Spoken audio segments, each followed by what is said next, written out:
Good morning, my friends. I've got a garden update for you today. I just got up. I had a bit of a sleep in. I've been getting up 5 a.m. in the morning each morning to work in the garden, work in the house and edit videos. And today I thought I really got to get out while it's a beautiful morning and show you around the garden because there's so much going on and I'm only pretty much a week away from winter. It's about 15 degrees outside. We're expecting about a 21 degree day today, I believe. I have to get out and check, but yesterday was about 21. It's beautiful, so I can still grow a lot of warm weather crops, and as long as I keep them out of those cool nights. So anyway, let's go and have a look around and enjoy the garden. There's so much to see.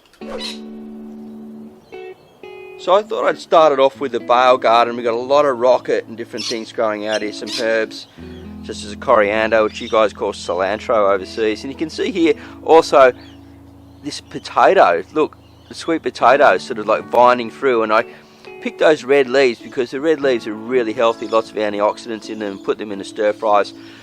That will really probably calm down quite a lot as the weather cools down, but you can see there's plenty of little ones in there.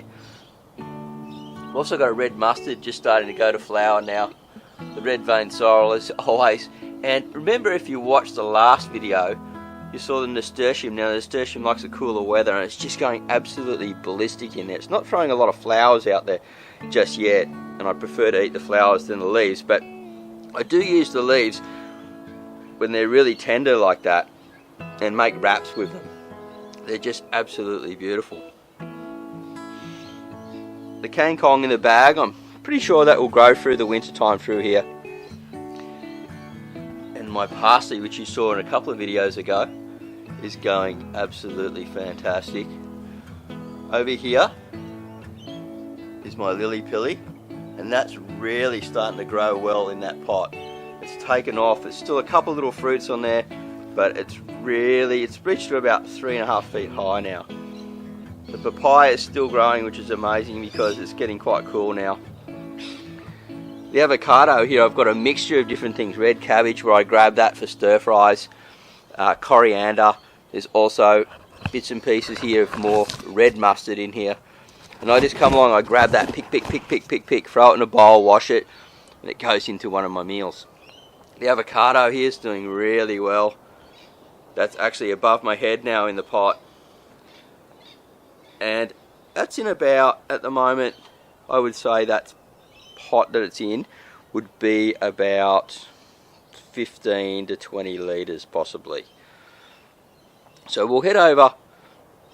Actually what we'll do is we'll go back to the sand dig garden because that's a fairly new garden as well. The lemongrass that was hanging up got too heavy and broke and fell down there. Now this is pineapple sage, which has this beautiful little flower that you can suck the flower out the end, and it's got like a pineapple flavour. And this plant's used in a lot of things, but I need to learn more about it. Apparently it's a very useful plant.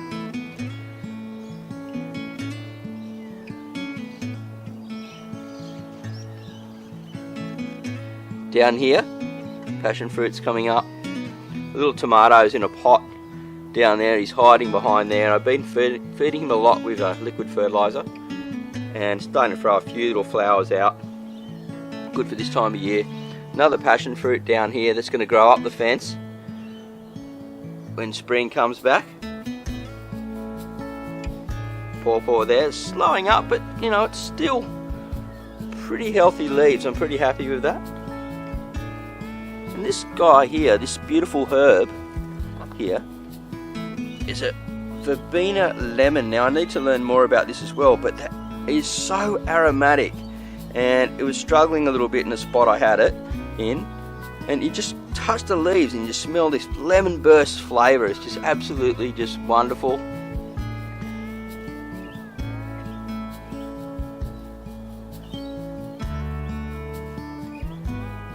Now we've got a sweet potato vine growing up here as well, and I'm going to be practicing growing them up vertically on the fence because I like to harvest the leaves and the tips and things.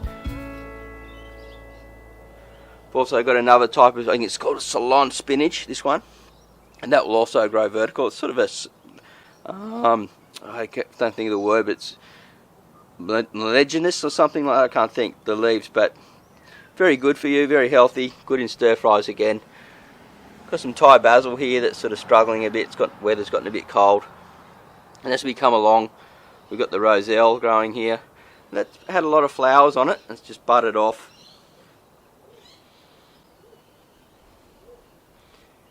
More papaya and things, and that sort of just finishes up here. And down in the bottom story, so I have 3 stories. I have my top story, mid story, and bottom story. I have things like leafy greens and stuff down here growing that I can just come along and harvest. This is Mizuna growing here. Some more red mustards growing down the bottom here. Down here some rainbow some chards, all growing in that bottom story there. And I just come along, I even come along and just pick these tiny little chard leaves and thin this out and put them in the salads as I mix it up through. You can see here the weather's still quite warm, so the red mustard hasn't gone really that red yet. And when it cools down, it's going to go more into that beautiful red flavour. I just love that.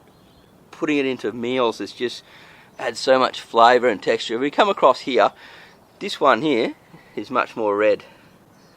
Look at the colour in it, it's amazing.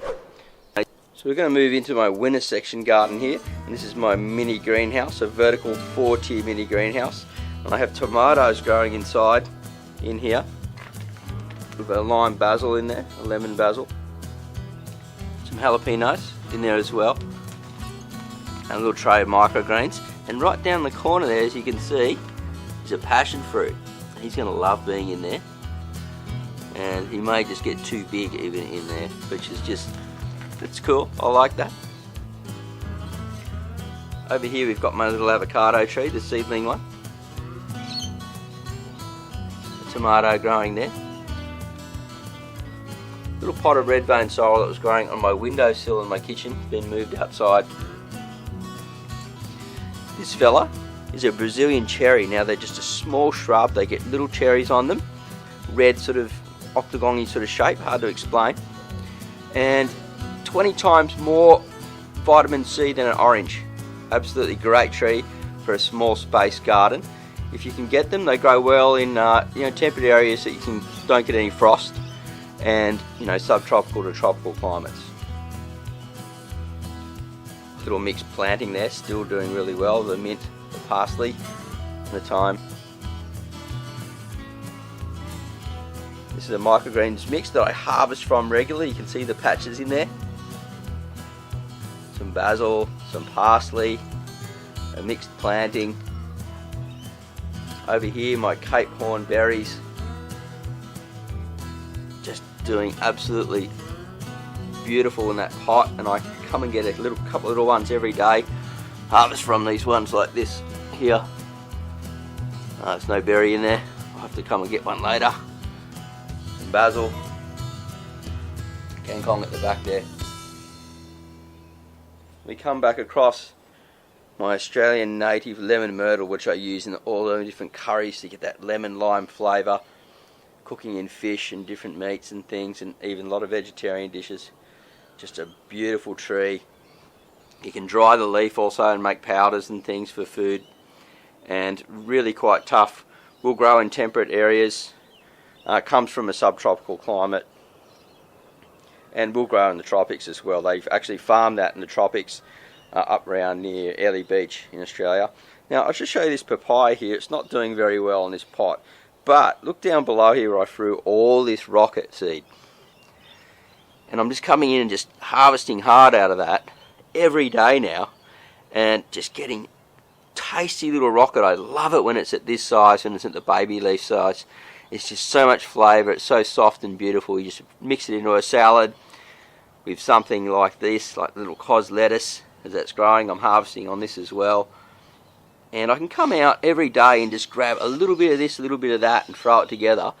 And I've just got an amazing amount of food. You wouldn't believe it. Like, so for example, I can come here and get some radish microgreens. Then I just come across here, grab a little bit of rocket, grab a little bit of cos lettuce. Then I turn around over here and I'll grab a little bit of my chard here, grab a couple of little basil leaves, grab a couple of little leaves of mustard, and I've got a salad pretty much ready to go. It's amazing what I can do, you know, a couple of little kangkong leaves. So you get the example of, if you've got a small space garden like this and everything's quite compact, and you know, you're growing it so it's pest free, so they're getting confused in here.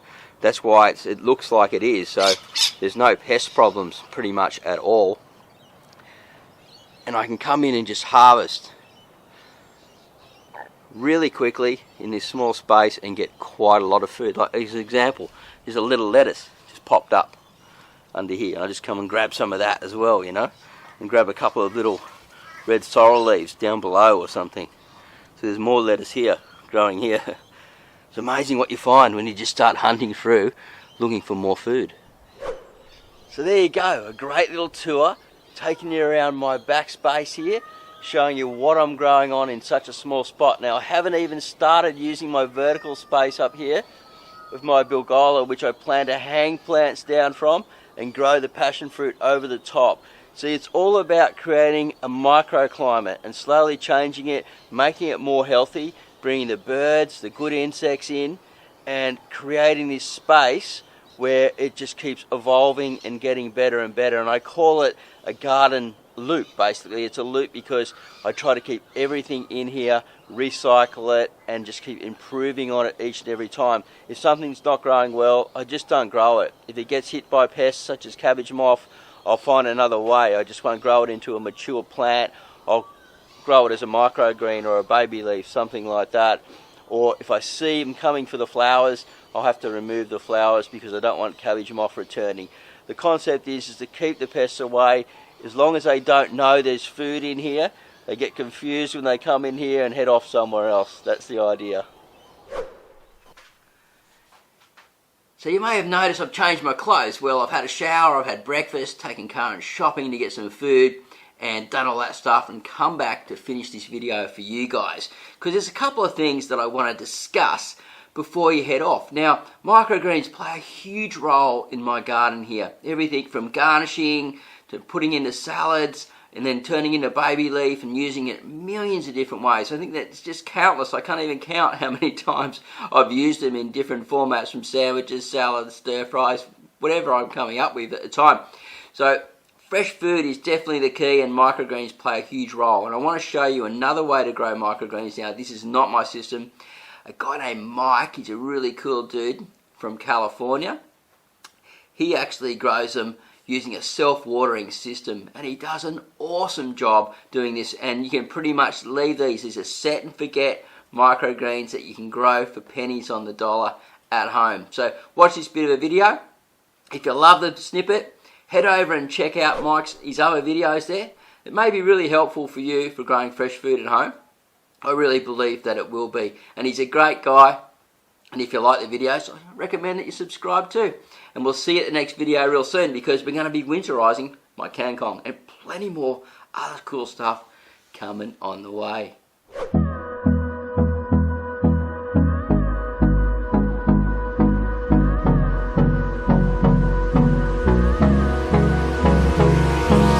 Hold me close till I get up. Time is barely on our side. I don't wanna waste what's left. The storms we chase are leading us, and love is all we'll ever trust.